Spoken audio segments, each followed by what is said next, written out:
Hello friends, चलिए आज की क्लास शुरू करते हैं। ये हमारी बीपीओ मेंस एग्जाम के लिए कंप्यूटर की 13वीं क्लास है। इसके पहले कंप्यूटर की 12 क्लासेज हो चुकी हैं आपकी, प्लस पंचायती राज की भी आपकी 21 क्लासेज और वैल्यू एडिशन क्लासेज ऑलरेडी इसी चैनल पे पड़ी हुई हैं। जो भी स्टूडेंट नए हैं वो उन क्लासेज को भी देख सकते हैं, ठीक है। अब आज की क्लास बहुत ज़्यादा इंपॉर्टेंट होने वाली है, बहुत ज़्यादा इंटरेस्टिंग भी होने वाली है, क्योंकि हम लोग बात कर रहे हैं आर्टिफिशियल इंटेलिजेंस की। आर्टिफिशियल इंटेलिजेंस के ही सब पार्ट हैं आगे चल के, मशीन लर्निंग, डीप लर्निंग या आईओटी। तो मेन चीज़ क्या है? Artificial intelligence. इस टॉपिक को बहुत अच्छे से समझना जरूरी है, क्योंकि इससे ही जुड़ी हुई बाकी के टॉपिक्स हैं। अब इसको समझाने के लिए आज हम क्या यूज करने वाले हैं? आर्टिफिशियल इंटेलिजेंस में अगर आपने देखा होगा एआई में, तो एआई का जो सबसे बेस्ट प्लेटफॉर्म इस टाइम बना है वो है ओपन एआई का चैट जीपीटी। एक गूगल ने भी बनाया बार्ड, हम दोनों का यूज करेंगे। इन्हीं से ही आंसर लेंगे हर एक क्वेश्चन का, ये क्या देते हैं, तो आपको समझ में आएगा कि कितनी जबरदस्त चीज है एआई, ठीक है।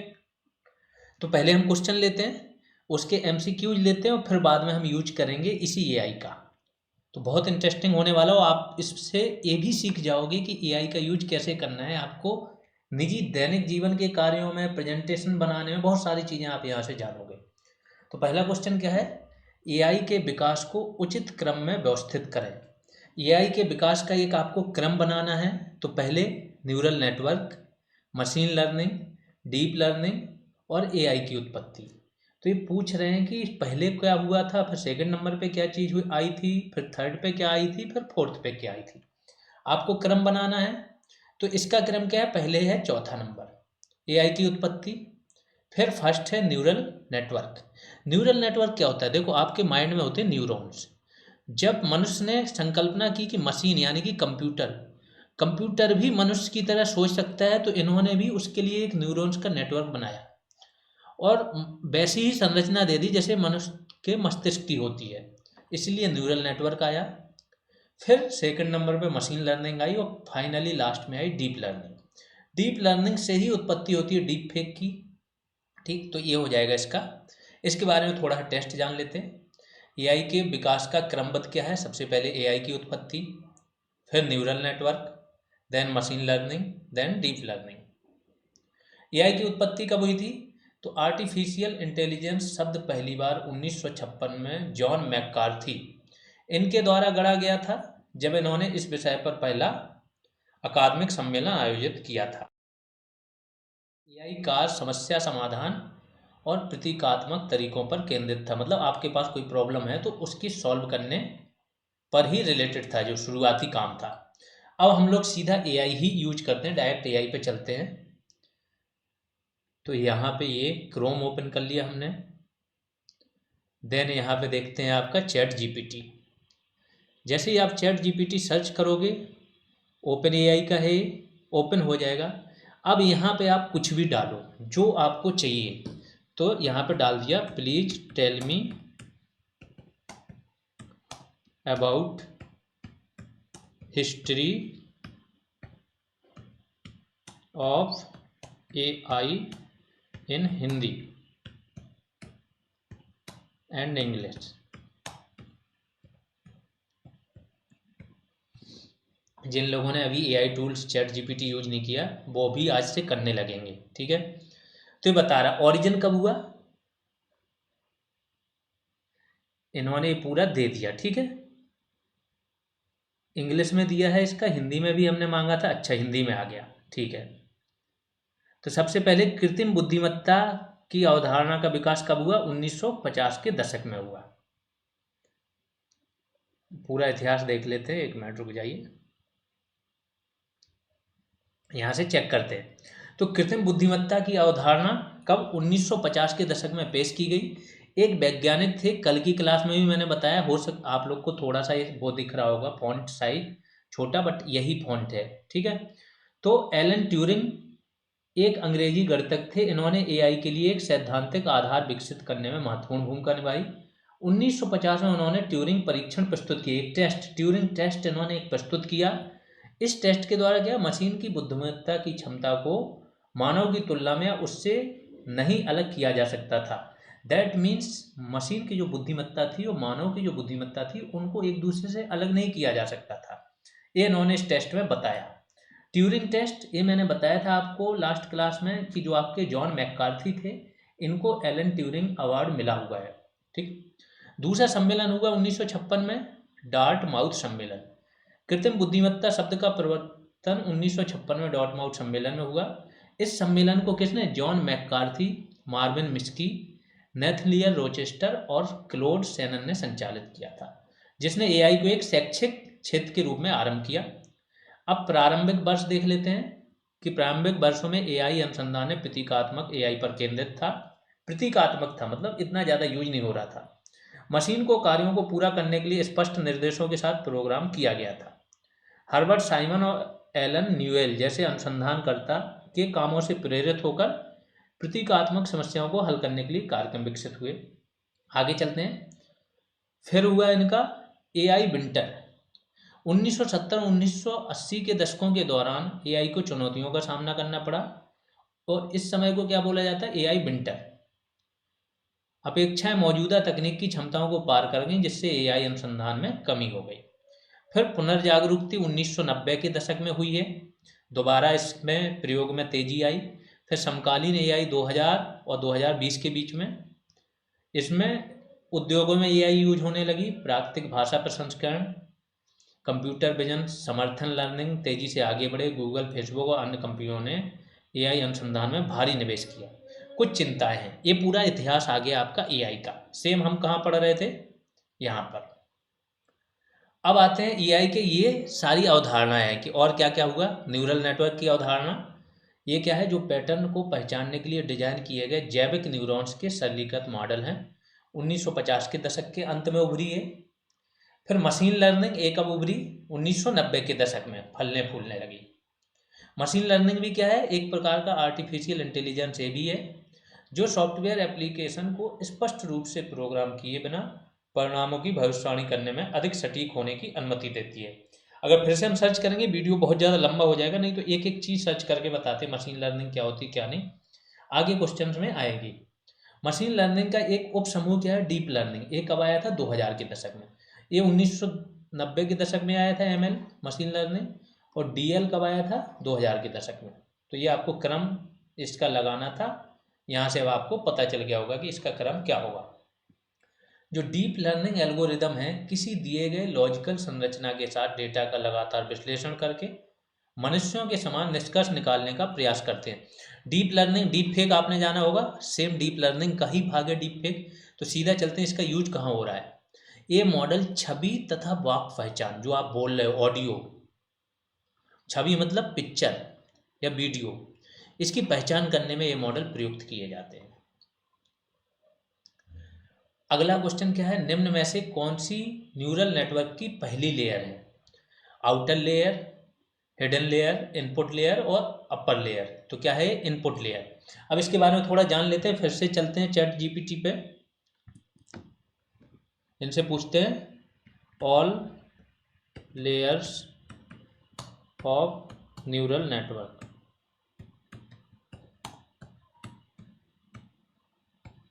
चैट जीपीटी और गूगल में अंतर क्या है कि चैट जीपीटी सारी चीज़ें एक ही जगह पे व्यवस्थित क्रम में दे देती है। गूगल में अलग अलग वेबसाइट में टुकड़ों में चीज़ें होती हैं।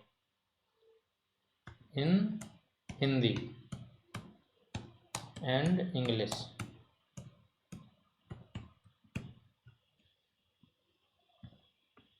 सारी लेयर्स देखते हैं।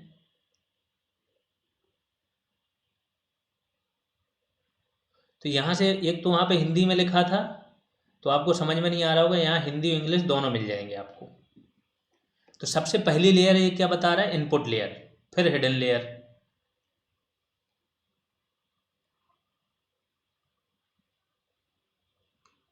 चलिए तो यहाँ पे आते हैं, सारी लेयर्स आ गई यहाँ पे। तो पहली लेयर क्या है? Input layer. कार्य क्या है? जो पहली लेयर है जो इनपुट फीचर्स को प्राप्त करती है। विवरण, इस लेयर में प्रत्येक नोड एक इनपुट फीचर को प्रतिष्ठानित करता है। हिंदी थोड़ी क्लिष्ट है। और लेयर का आकार इनपुट डेटा में फीचर्स की संख्या पर निर्भर करता है। हिडन लेयर होती है सेकंड लेयर है। इसको क्या? इनपुट और आउटपुट लेयर के बीच की इंटरमीडिएट लेयर होती है। दैट मीन्स इनपुट लेयर और आउटपुट लेयर के बीच में ये स्थित होती है आपकी हिडन लेयर्स। इसके बाद विवरण क्या है, ए लेयर्स नोड मतलब न्यूरॉन्स को सारणी और संकीर्ण कार्यों के इनपुट के माध्यम से इनपुट डेटा को प्रोसेस करती हैं। गहरी न्यूरल नेटवर्क्स में कई हिडन लेयर होती हैं। तो हिडन लेयर का यहाँ देख लेते हैं, इंग्लिश में समझ में आ जाएगा आपको। ये क्या बोल रहा है, these layers contain nodes, nodes ये कंटेन करती है, दैट मीन न्यूरॉन्स के रूप में नोड्स होते हैं। नोड्स मतलब अलग अलग बिंदु जो एक दूसरे से जुड़े होते हैं, ठीक। That process input data through weighted connection, ये नोड्स क्या करते हैं, इनपुट डेटा जो आपने इनपुट दिया उनको प्रोसेस करते हैं। एंड एक्टिवेशन फंक्शन, और फंक्शन को किसके थ्रू ये उसको करते हैं, प्रोसेस करते हैं, वेटेड कनेक्शन और एक्टिवेटेड फंक्शन के through. Deep neural network have multiple hidden layer, जो न्यूरल नेटवर्क होता है डीप वाला उसमें बहुत सारी हिडन लेयर्स होती हैं। फिर तीसरी होती है आउटपुट लेयर्स, वो क्या होती है, produce the final output of the network, network का जो फाइनल आउटपुट होता है उसे प्रोड्यूस करती है। इसके बाद न्यूरॉन और नोड्स होते हैं, गणना करने वाले मौलिक प्रोसेसिंग इकाइयों को न्यूरॉन या नोड्स कहते हैं। वजन, ये सारी चीज़ें हैं जो आपको सीखनी है इसमें। फिर से चलते हैं अगले क्वेश्चन पे। तो वही है कि इनपुट परत न्यूरल नेटवर्क में पहली लेयर है। इसका ये आपको थोड़ा समझने में दिक्कत होगी क्योंकि इनकी भाषा थोड़ी क्या है, क्लिष्ट है। एक्टिवेशन वगैरह ये सारा वहाँ पे था। हाँ, ये पेड बैच की जानकारी है। नेक्स्ट टॉपिक वाइज टेस्ट आपका कब होगा, 28 नवंबर को होगा 4 to 6 PM। जो व्यक्ति भी ये पूरा प्रोग्राम ज्वाइन करना चाहते हैं, यहाँ आपको सारी जितनी भी क्लासेज अब तक हुई हैं सारी PDFs मिल जाएंगी, जितने टेस्ट अब तक हुए हैं सारे मिल जाएंगे, उनकी आंसर की मिल जाएंगी। टॉपिक वाइज MCQs टेस्ट के साथ रिवीजन प्रोग्राम भी चल रहा है, वो भी आप ज्वाइन कर सकते हो। जैसे ही चीज़ें ये थोड़ी सी फिनिश होंगी, टास्क वगैरह फिर से स्टार्ट होंगे तो टास्क सारी चीज़ें मिल जाएंगी आपको। वैल्यू एडिशन क्लासेज रेगुलर आ रही हैं। नेक्स्ट क्लास आएगी 135 प्लस जो क्वेश्चन है MCQs वो सॉल्व कराए जाएंगे डिटेल में एक्सप्लेनेशन के साथ। तो ये क्वेश्चन ऐसे होंगे जिसमें आपके 20 से 25 क्वेश्चन यहीं से मिल जाएंगे इनके सॉल्यूशन के साथ। जो पंचायती राज पे आपका पेपर आएगा, ये जो क्लास होगी इतनी इंपॉर्टेंट होने वाली है कि इसके सॉल्यूशन और एक्सप्लेनेशन अगर आपने सही से समझ लिए तो समझ लें 20+ क्वेश्चन तो आपके यहीं से सॉल्व होंगे सिंगल क्लास से।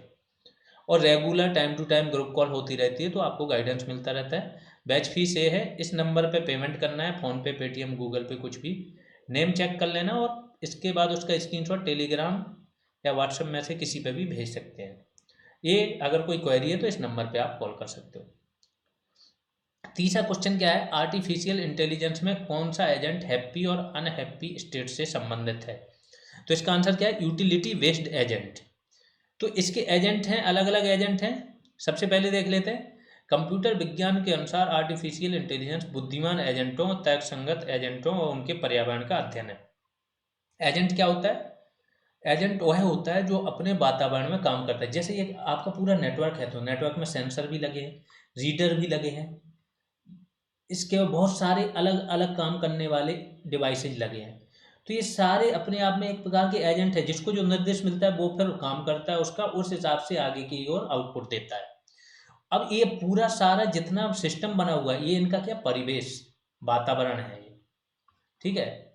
तो यही बोला, परिवेश, वातावरण या पर्यावरण है। एजेंट वह होता है जो अपने वातावरण में काम करता है।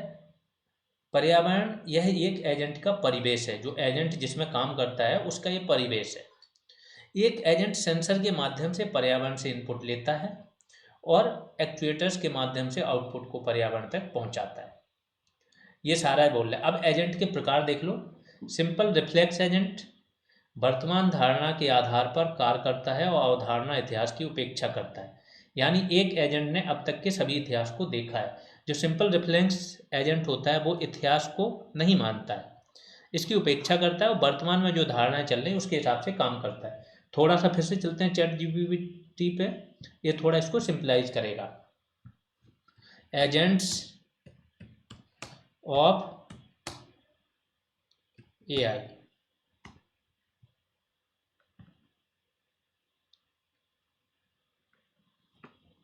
तो ये सारे एजेंट आ गए। सिंपल रिफ्लेक्स एजेंट आ गया।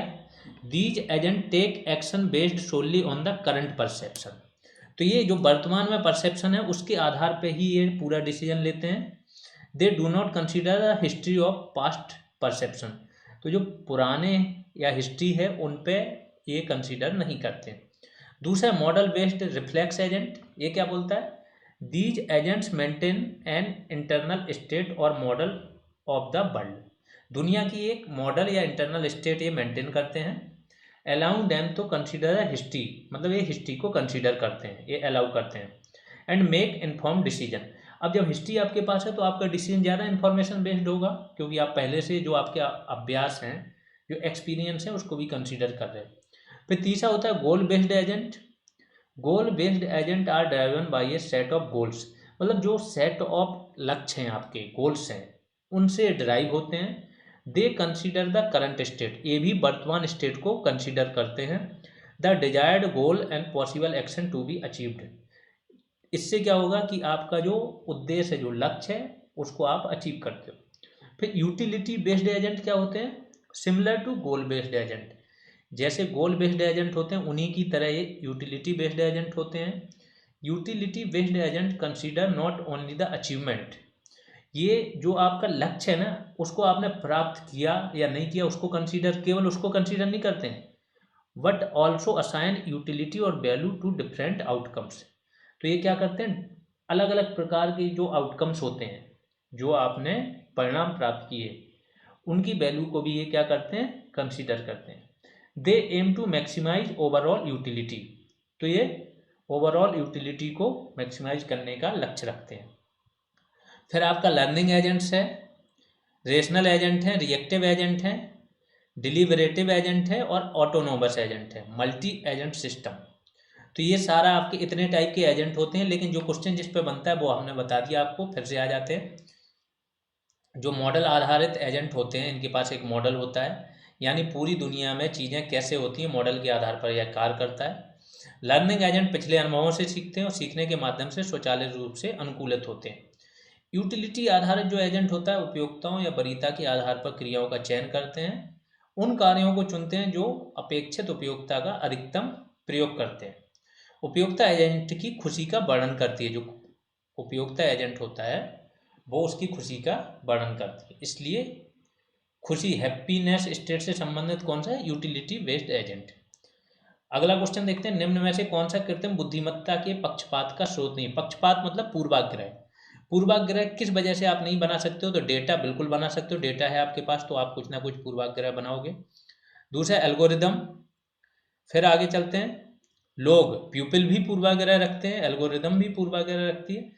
क्षमता ऐसी चीज होती है जो पूर्वाग्रह नहीं रखती है, क्योंकि क्षमता सबकी डिफरेंट हो, जो है वही रहती है। तो वही चीज यहाँ पे बताई गई कि यह अक्सर एआई में पक्षपात का प्राथमिक स्रोत होता है, डेटा।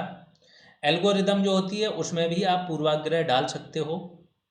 लोग जो होते हैं वो भी पक्षपात का परिचय दे सकते हैं, लेकिन क्षमता जो होती है यह किसी व्यक्ति की कार्य करने की क्षमता को संदर्भित करता है। हालांकि यह एआई के उपयोग व व्याख्या को प्रभावित कर सकता है, यह स्वयं एआई सिस्टम के भीतर पूर्वाग्रह का प्रत्यक्ष स्रोत नहीं है। ये क्वेश्चन इसलिए बताया, बहुत क्लिष्ट लग रहे होंगे, भाषा इनकी बहुत क्लिष्ट लग रही होगी, बट ऐसे ही पूछेंगे। जो क्वेश्चन एक दो आएंगे ना आपको समझ में ही नहीं आएगा ये पूछ क्या रहे हैं, अगर आपने नहीं पढ़ा तो इसको जैसे बता रहे हैं ना वैसे ही पढ़ना है। निम्न पर विचार करें, अब ये हिंदी है इसका, तो स्थानीय उच्चिष्ट पर ट्रैपिंग, एक प्लेटो तक पहुंचना, रिच के साथ ट्रेवर्सल, निम्न में से कौन सा विकल्प हिल क्लाइंबिंग एल्गोरिदम की कमियों को दर्शाता है। तो एक मिनट फिर से यहाँ पे डाल लेते हैं, हिल क्लाइंबिंग एल्गोरिदम।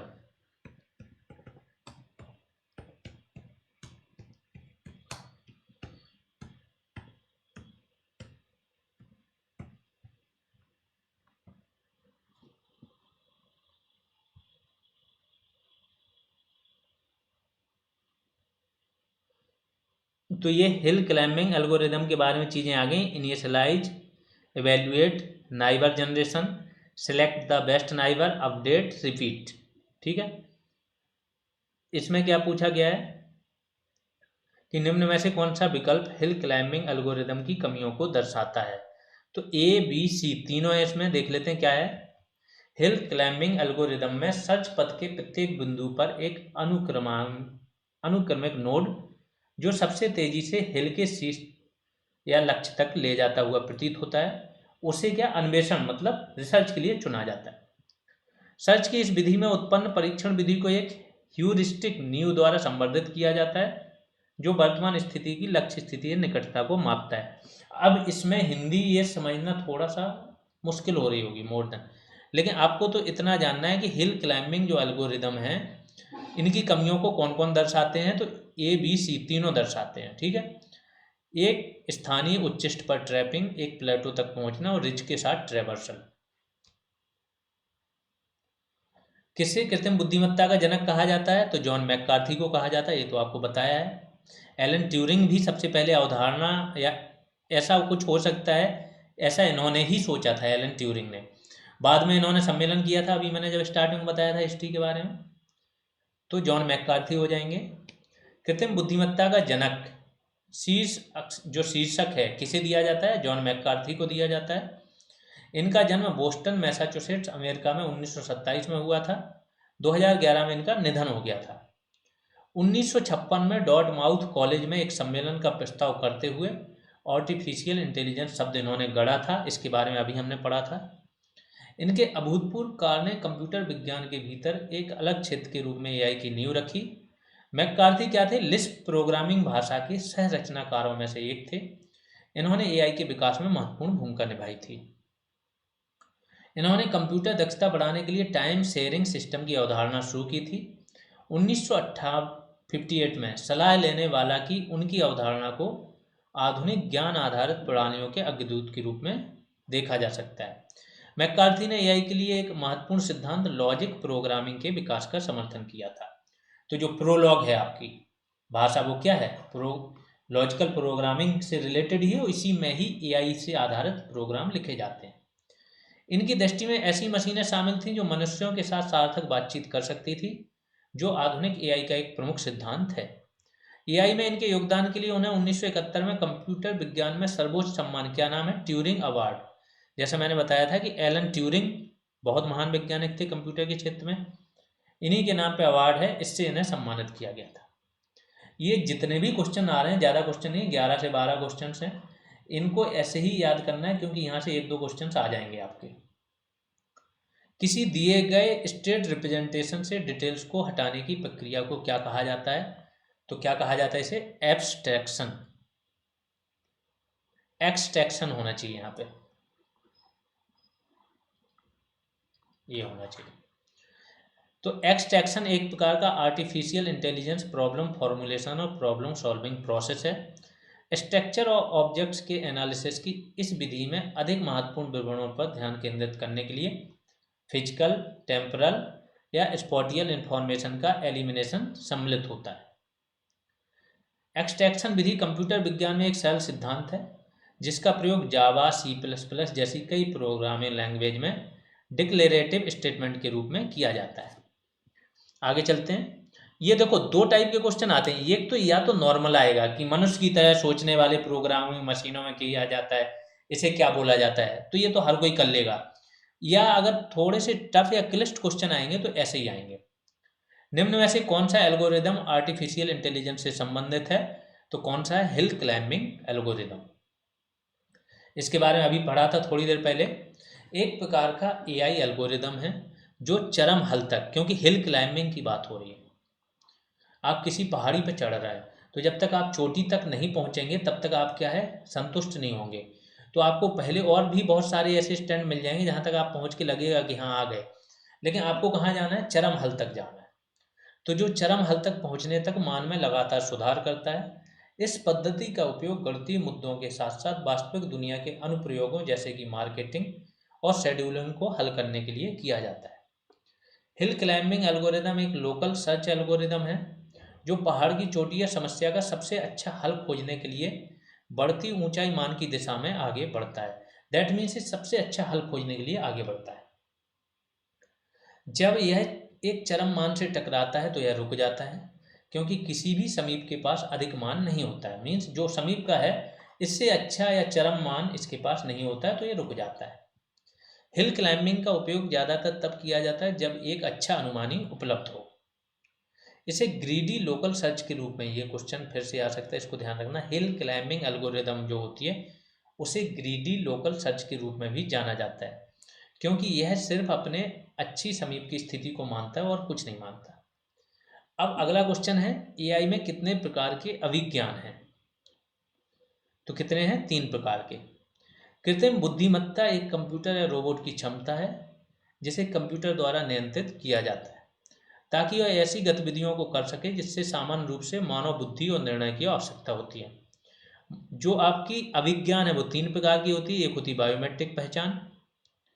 बायोमेट्रिक पहचान में क्या आता है? आवाज़ की टोन, हाथ के आकार, शारीरिक लक्षणों के आधार पर स्वचालित रूप से व्यक्तियों की पहचान करती है।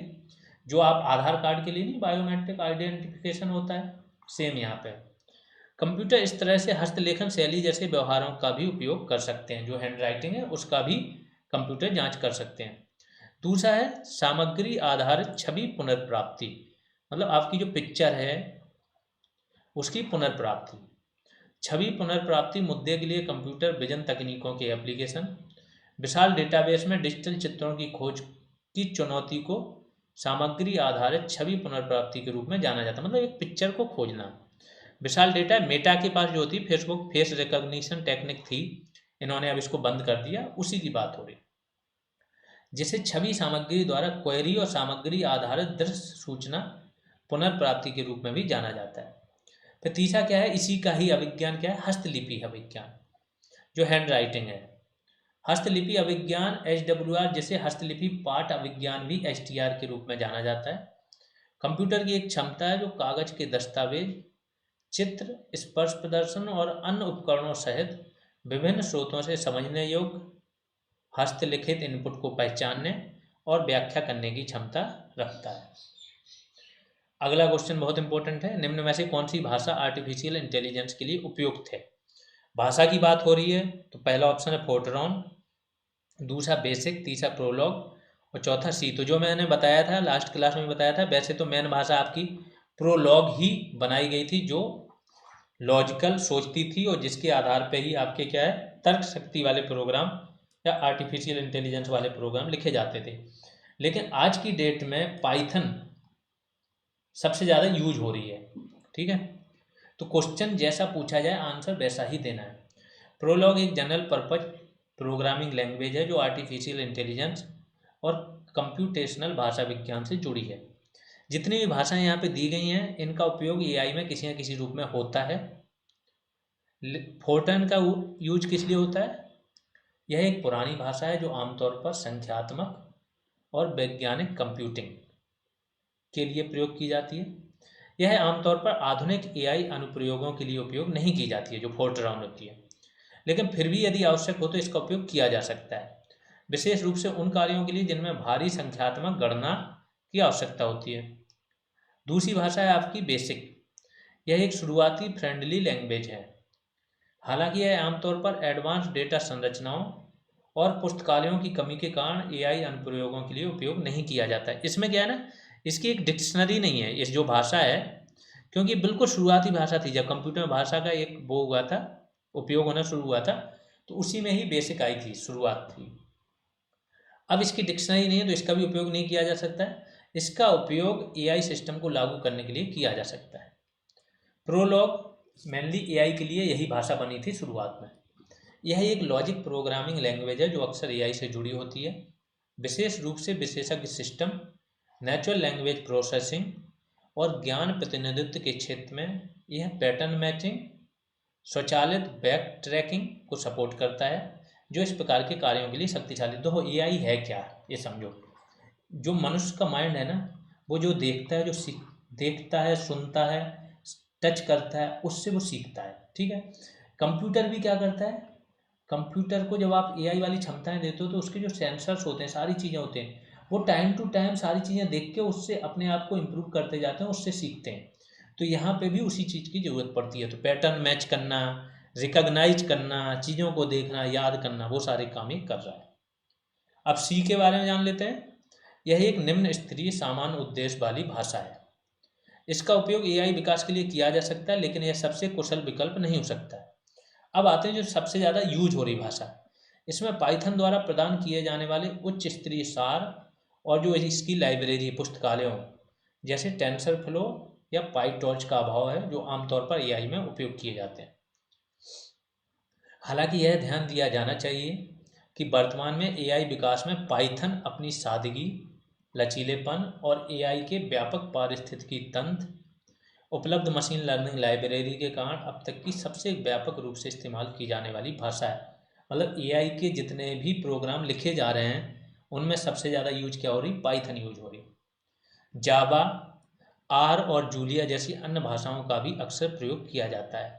अभी मैं एआई में एक प्रोग्राम आपको लिख के बताऊंगा इन सारी भाषाओं में, फिर आपको समझ में आएगा कोडिंग भी कितनी आसान कर दी है एआई ने। निम्न में से कौन सा एल्गोरिदम प्रबलन मशीन लर्निंग के लिए उपयोग किया जाता है? तो कौन सा एल्गोरिदम है जो प्रबलन मशीन लर्निंग के लिए उपयोग किया जाता है? First forest quantile, principal component analysis, Q learning और नेबे बायस। तो ये क्या हो जाएगा, क्यू लर्निंग।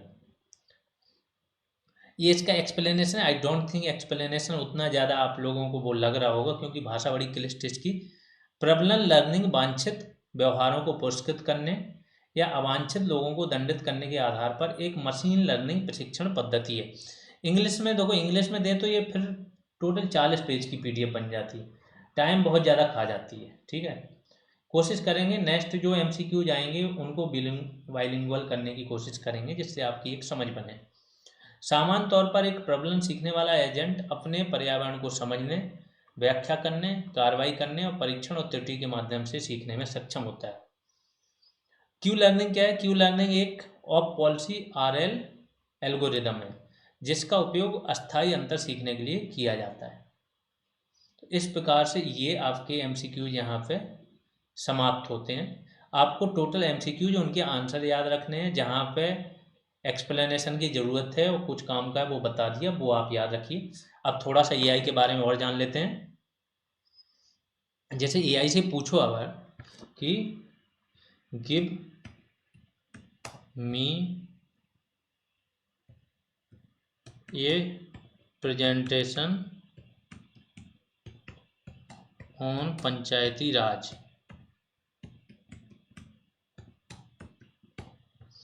तो ये देखो एआई कितने काम की चीज़ है। एआई और गूगल में अंतर क्या है वो आपको यहाँ से पता चल जाएगा।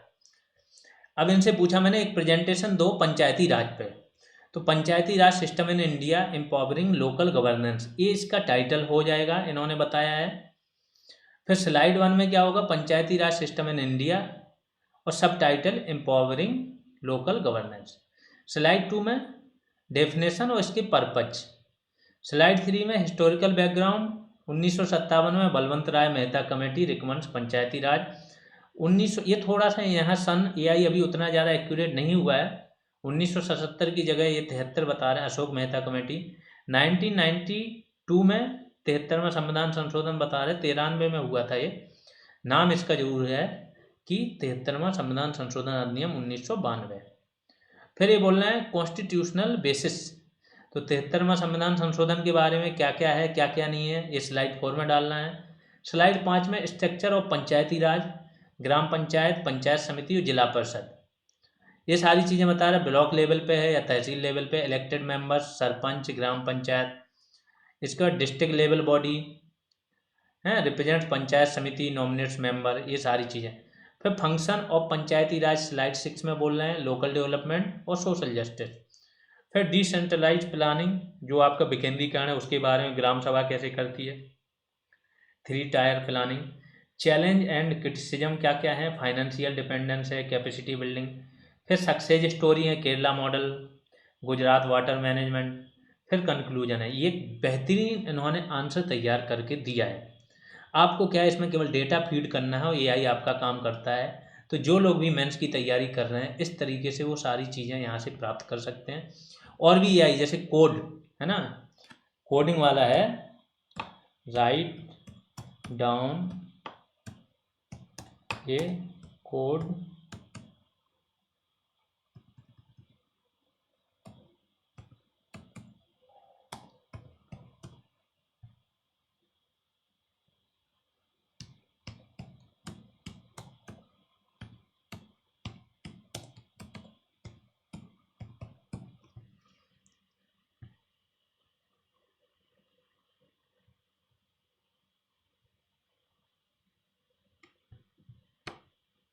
ये देखिए, इनसे बोला मैंने एक कोड लिखो, तो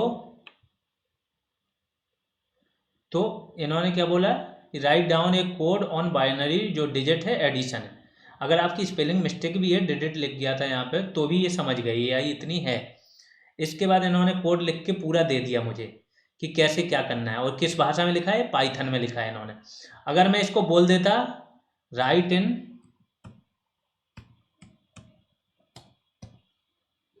C++, जावा, तो ये इसमें भी लिख के देंगे सेम कोड को। ये देखो सी में आ गया इनका कोड। अब ये पूरा सॉफ्टवेयर लिख के दे दिया, आप अपने कंप्यूटर में रन करा के इसका यूज कर सकते हो एज ए सॉफ्टवेयर। तो कितना आसान काम कर दिया एआई ने। अभी एआई को बोलूँगा कुछ और चीज़ें जो भी करने को बोलूँ, इमेज वगैरह जो होती है बिल्डअप करना, कभी ऐसा समय मिलेगा ना आप लोग को बताऊंगा एआई का क्या क्या अनुप्रयोग है। प्रेजेंटेशन 1 मिनट में पूरी पीपीटी स्लाइड 40 पेज की आप तैयार कर सकते हो एआई से। और भी बहुत सारी, कैसी भी इमेज बना सकते हो, कैसा भी चीज़ को ट्रांसलेट कर सकते हो। वीडियो, जो यूट्यूब के वीडियो होते हैं, चलिए एक यूट्यूब वाला और दिखाई देते हैं, बड़ा ही ज़बरदस्त है ये वाला सिस्टम, तो इसी का ही दिखाते हैं, जीएस रिवॉल्यूशन का।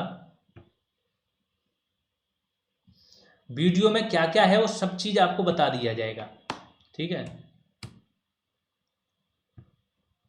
जैसे जीएस रिवॉल्यूशन का कोई वीडियो आपको देखना है, ये है, जैसे इसको ओपन करता हूँ, समराइज दिस वीडियो, ये देखना, पूरा वीडियो की समरी आ जाएगी, इसमें किस मिनट पे क्या क्या है। ये टूल है, बहुत इंपॉर्टेंट टूल है। जो लोग एआई को अच्छे से डीपली जान रहे होंगे उनके पास ही है ये टूल। अभी आएगा, अगर आप लोग को सारी चीज़ें दिख रही हैं, ये यहाँ पे क्रिएटिंग समरी बोल रहा है। इस वीडियो के अंदर, अब ये क्लास तो आपने देख ली होगी, ये आ गया, artificial intelligence is the base of emerging technologies, ये 3 सेकंड पे है। 2:11 पे क्या है, artificial intelligence is the creation of human like thinking and working abilities in machine. फिर development and super computer type of artificial intelligence 6:41 पे। पूरा इसके अंदर कब किस मिनट पे किस चीज़ की बात की गई, जिससे कि आपको जो चीज़ देखनी है वहाँ से देख सकते हो। AI agent function mapping concept to action 31 minute पे है। Category of AI sensing reasoning acting.